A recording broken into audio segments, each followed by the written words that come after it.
Good evening, students. Today we had online class. In that we have learned about properties of bases and uses of bases. But few students were not able to join the class due to some network issues. So once again I'll discuss the same topics here. First we are going to learn about the properties of bases. Before discussing the properties of bases, we have to remember 2 points. First point is, here we will be going to discuss only chemical properties because few physical properties are already learned by us. Like bases are bitter in taste. Bases can change the color of the indicators. And what are the colors of the different indicators also we have learned. Bases can conduct electricity. Means basic solutions can conduct electricity. Bases are soapy to touch. These properties we have already discussed, we have already learned. So here we will be focusing more on the chemical properties of the bases. And second point what we have to remember, whenever we will be writing the examples of chemical reactions by using base, we will focus mostly on water soluble bases, that is alkalis. Okay. Keeping these 2 points in our mind, now we are going to discuss about the few chemical properties of bases. First one, neutralization reaction. Base can react with acid to produce salt and water. We have already learned this reaction in case of properties of acids. Same reactions again we are repeating here. What happens during the reaction? The hydrogen ions of acid and hydroxide ions of base, they combine and they produce water. And remaining cation and anion of acid and base, they combine to produce salt. Okay, let us take the example. NaOH plus HCl. NaOH is base, HCl is acid. So products will be NaCl plus H2O. KOH plus HNO3. Products are KNO3 plus H2O. Similarly, 2 more reactions are given where calcium hydroxide, sulfuric acid are reacting and ammonium hydroxide and hydrochloric acid are reacting. Okay. Next, second property. Bases can also react with non-metallic oxides to produce salt and water. Non-metallic oxides means when nonmetals react with oxygen, they form the compounds which are nothing but non-metallic oxides. Let us take the example. Non-metallic oxides are like carbon dioxide, sulfur dioxide, etc. First example, calcium hydroxide reacts with carbon dioxide. Products are calcium carbonate and water. That means calcium carbonate is a salt and water is the common product. Similarly, if potassium hydroxide reacts with sulfur dioxide, the products are potassium sulfite, K2SO3, that is potassium sulfite plus water. In these above reactions, we can conclude that non-metallic oxides behave as acids. That means non-metallic oxides are acidic oxides. Next, third property. This is the last reactions we are going to learn about the chemical properties of the bases.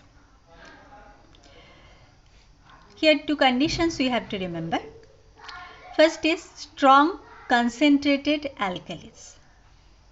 Strong concentrated alkalis are like sodium hydroxide and potassium hydroxide. Can react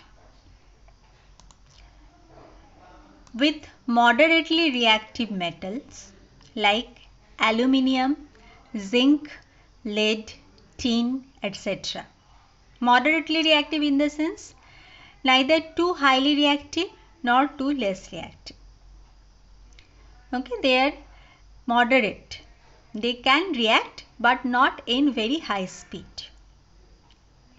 When this type of metals react with strong concentrated alkalis like NaOH, KOH, etc., they produce salt and hydrogen gas. And one more thing you have to remember, that the metal, these moderately reactive metals, they present in anionic form or negative ion form in the salt. Okay, let's see the example. Sodium hydroxide reacts with zinc metal to produce sodium zincate and hydrogen. Sodium zincate is the salt, Na2ZnO2. Here Zn is present as a part of negative ion or anion. Sodium hydroxide reacts with lead to produce sodium plumbite and hydrogen. When sodium hydroxide reacts with aluminium metal, produces sodium aluminate plus hydrogen. Similarly, potassium hydroxide will also exhibit similar type of products. When it reacts with zinc, it will form potassium zincate and hydrogen. If it reacts with lead, it will form potassium plumbite and hydrogen. If it reacts with aluminium, it forms potassium aluminate and hydrogen. These are the three main reactions of bases which we have to remember. Next, uses of bases. There are different types of bases are present.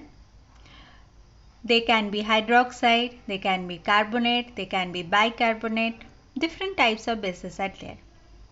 Only few common examples, common uses of bases are given here. Like sodium hydroxide. It is used in the manufacture of soap, paper, synthetic fiber, etc. Calcium hydroxide is used in the manufacture of bleaching powder. Not only that, it is also used in whitewashing.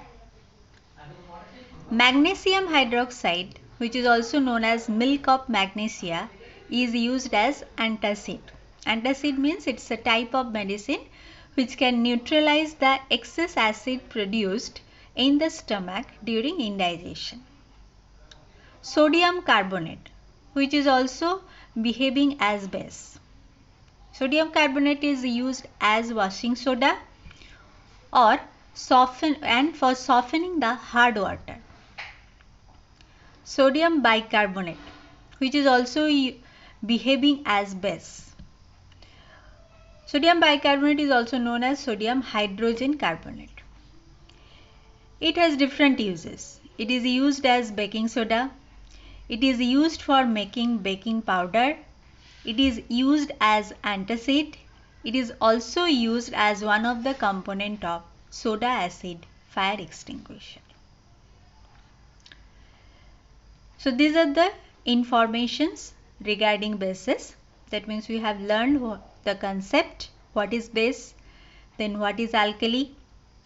After that, we have learned different types of bases or alkali. Next, few chemical properties of bases, and then last, uses of bases. Next class onwards, we are going to discuss about the pH and its utility. Thank you.